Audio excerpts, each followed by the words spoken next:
रामगंगा विहार स्थित cell Gupta farm house में गुप्ता परिवार द्वारा आयोजित 3 दिवसीय श्री हनुमत चरित्र चिंतन कथा का तीसरे और अंतिम दिन भव्य समापन हुआ। इस धार्मिक आयोजन में शहर के विभिन्न क्षेत्रों से राजनीतिक, प्रशासनिक, सामाजिक और बौद्धिक वर्ग के अनेक प्रतिष्ठित लोग शामिल हुए।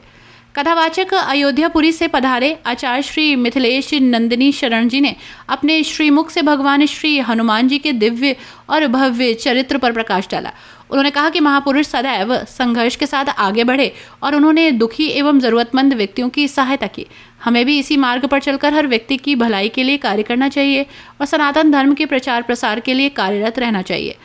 कार्यक्रम के दौरान राघव गुप्ता और शिखा गुप्ता ने आयोजन में पधारे आचार्यों और विद्वानों का सादर स्वागत किया। उन्होंने पंडित गौरव कुमार एवं योगेश वसीम का तिलक कर अभिनंदन किया। इसके साथ ही महाराज मिथिलेश नंदिनी शरण जी को माला पहनाकर उनका भव्य स्वागत किया। 3 दिवसीय इस कथा में श्री हनुमान जी की भक्ति, शक्ति, समर्पण और सेवा भावना का विस्तार से वर्णन किया गया। श्रद्धालुओं ने भावपूर्ण भजन कीर्तन का आनंद लिया और भक्ति में लीन हो गए।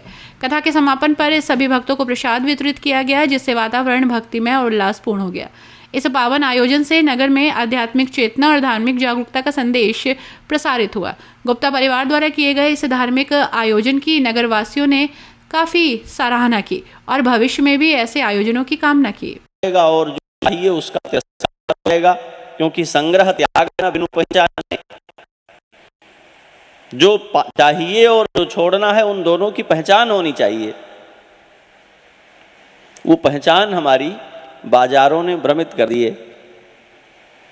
तो वस्तुओं के संग्रह को हम संपत्ति मानते हैं। हनुमान जी महाराज उसको स्पष्ट करते हैं और कहते हैं आपकी स्मृति है, बस यही। और वो स्मृति बनाने के तरीके, उस स्मृति को अखंड का मार्ग क्या है? किसी भी स्थिति में होने पर, किसी भी काल होने पर, अनुकूल हो अथवा प्रतिकूल हो, उसमें अपने आराध्य, अपने इष्ट की उपस्थिति को पहचानना और उससे आनंदित हो जाना।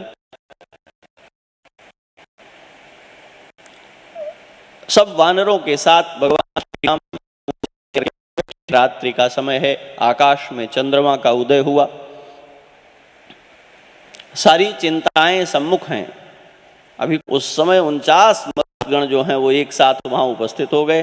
तो लंका जलाने में अगर कोई मुकदमा बनेगा तो इन 5 नामों पर बनेगा, उसमें मैं तो कहीं हूं नहीं। पूछ बुझाई खोई श्रम तो वहां से निकल कर भगवान के सम्मुख आकर के हनुमान विशेष कहते हैं, जो बड़ा कठिन काम तुमने किया, कैसे किया? हमारे स्वभाव में है, जो कुछ हम करते हैं उसका इतिहास, भूगोल। मैंने पहले दिन भी कहा था ना, हम लोग बायोडाटा बनाते हैं, अपनी योग्यताओं का विवरण करते हैं।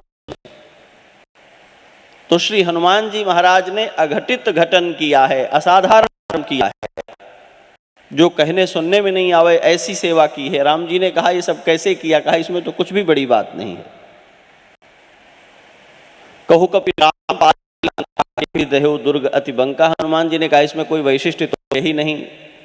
नाग सिंधु हाटक पुर जारा गणपति विपिन उजारा। एक चौपाई में हनुमान जी महाराज ने पूरा सुंदरकांड कह दिया है। आप लोग जो चौपाई पढ़ते हैं 60 दोहे सुंदरकांड के, उसमें हनुमान जी ने कहा इसमें बड़ी बात क्या है? देखिए लक्षण है। जिस हनुमत चरित्र को कहने के लिए गोस्वामी जी ने पूरा सुंदरकांड रचा है, उसी हनुमत चरित्र को हनुमान जी कहलाते हैं तो एक पंक्ति में कहलवा करके पूरा कर देते हैं। यही हनुमत चरित्र का संदेश है।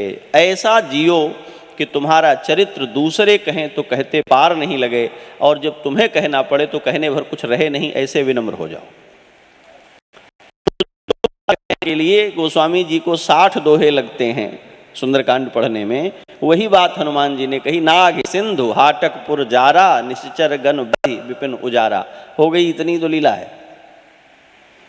और इसमें बड़ा सो सब तव प्रताप रघुराई, ये सब आपने किया है? कहा नहीं नहीं, हमने ये भी नहीं किया है, ये आपका प्रताप है इसलिए ऐसा हो गया।